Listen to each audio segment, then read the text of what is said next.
Hey guys, welcome back to the AJ Analysis channel, where for the first time this season we have analysis of a very comfortable win for Manchester United. Of course, in the Carabao Cup, the 3-0 win against Crystal Palace. But before we get into that, just a quick apology for the lack of content on the channel so far this week. I've been really ill the last few days. Today's actually the first day which I can see.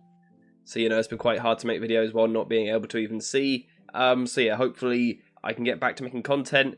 Even doing this, I don't feel great, but hopefully we'll get into this video. Hopefully it'll go alright, and we can talk about how Ten Hag really had the perfect night. He was able to rest key players, he was able to get minutes into the legs of key players, but also he was able to just see improved performances from the whole team, and genuinely, it was pretty much the perfect night.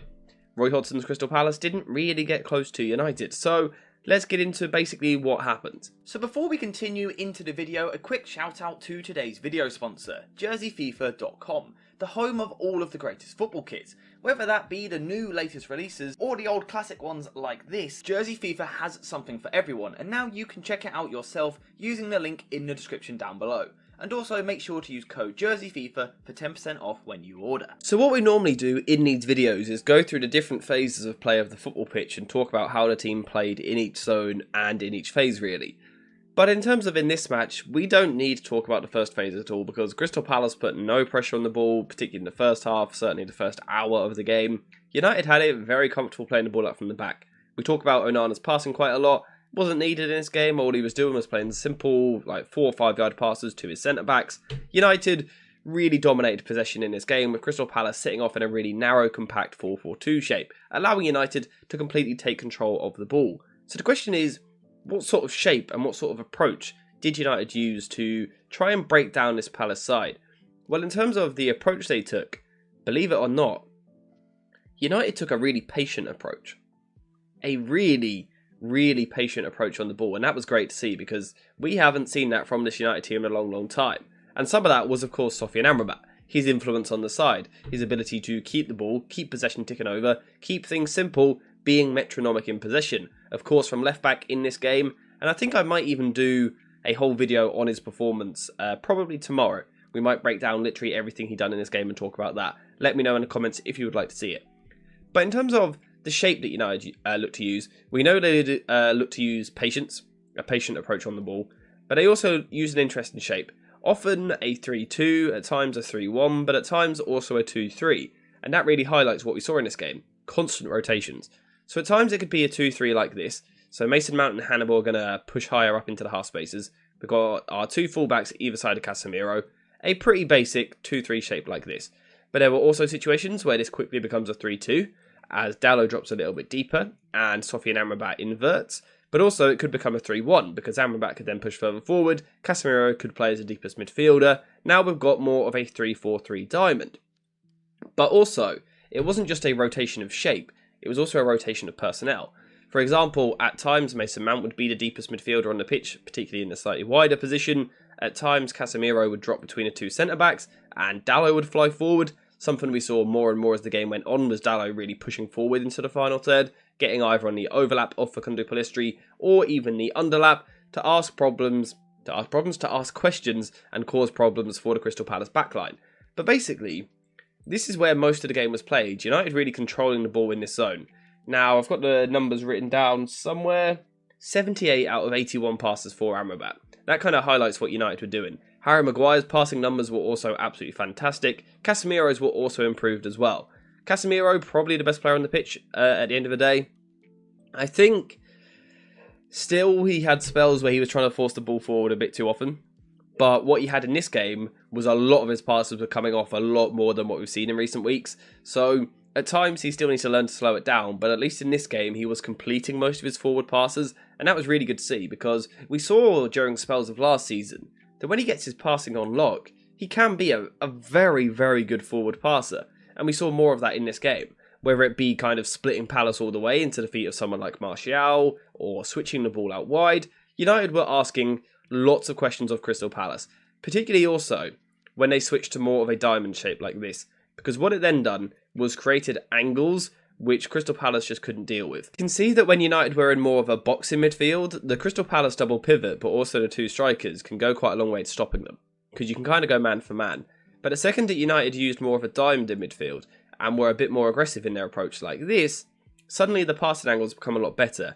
And you can suddenly see the ball can go to someone like Dalot, who's now going to pop the ball backwards and inside to someone like Amrabat stepping onto the ball. And you've now bypassed the Crystal Palace front two.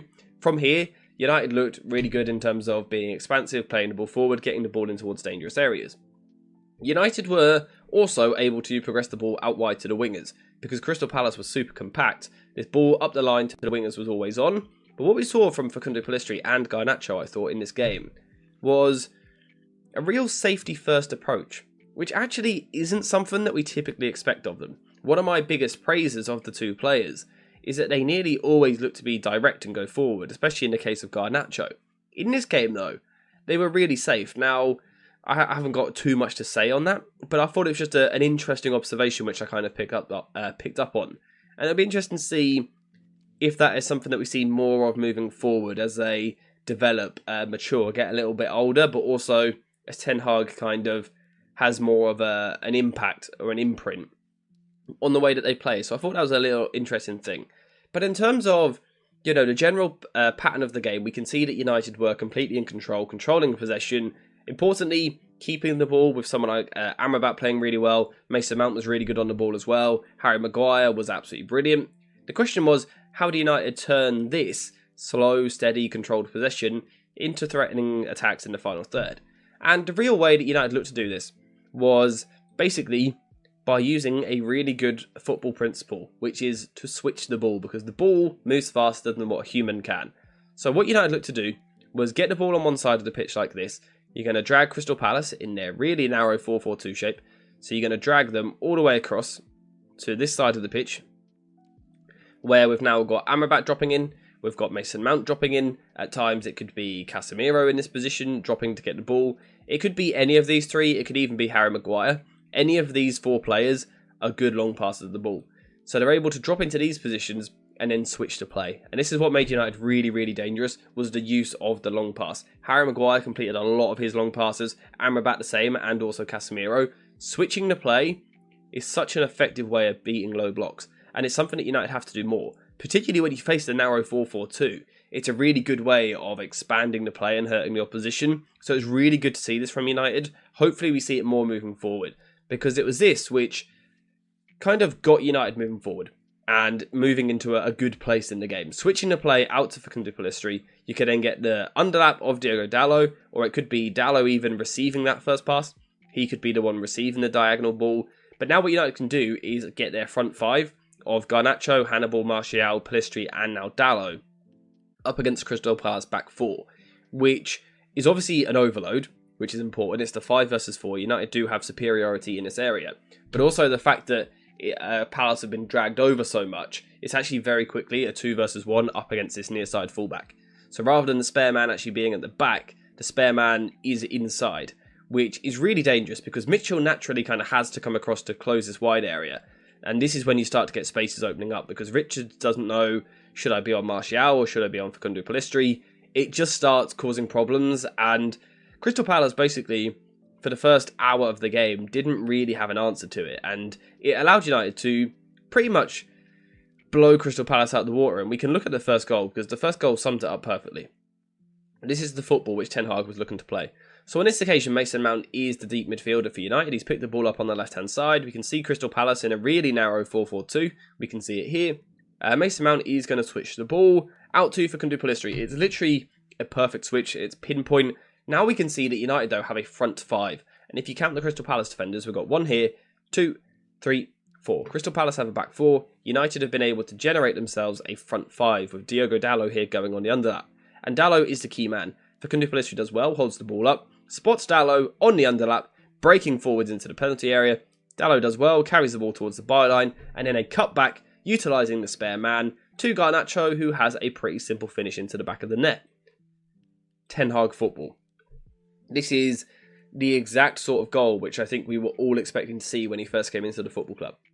Overloading one side of the pitch, utilising the switch, using the width, but then also the underlaps on that other side of the pitch to get to the byline, then cutbacks into the penalty area for tap-ins. This is something United need to do a lot more, but this was a really good start to getting towards that.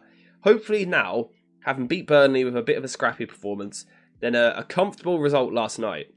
Hopefully with Palace again at the weekend, where we will see someone like Bruno Fernandes coming back into the side. Hopefully United can now kick on and get a bit of momentum. In terms of for today's video, we're not going to go much further just because I'm struggling with my breath here. This was pretty much the perfect performance for Manchester United. This couldn't have gone much better. Bruno Fernandes didn't have to play a single minute. Marcus Rashford didn't have to play a single minute, so those two got rested. Something which in the case of Bruno is very rare. Very, very rare. That man does not get rested very often. But we also saw a clean sheet, a couple of confidence-boosting saves for Onana in goal. We saw Harry Maguire with a brilliant performance. Varane getting some minutes back after injury. We saw Mason Mount's return from injury, playing the first half. We saw Amrabat get his first start. He played about an hour and was fantastic.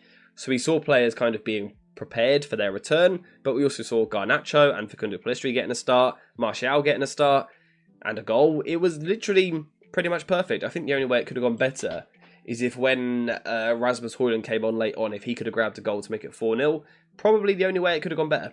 But this was a really good performance for United. I thought they were absolutely brilliant. Near enough perfect.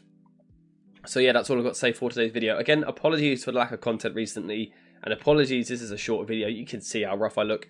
I've just caught myself in the camera there, Jesus. Doesn't look great.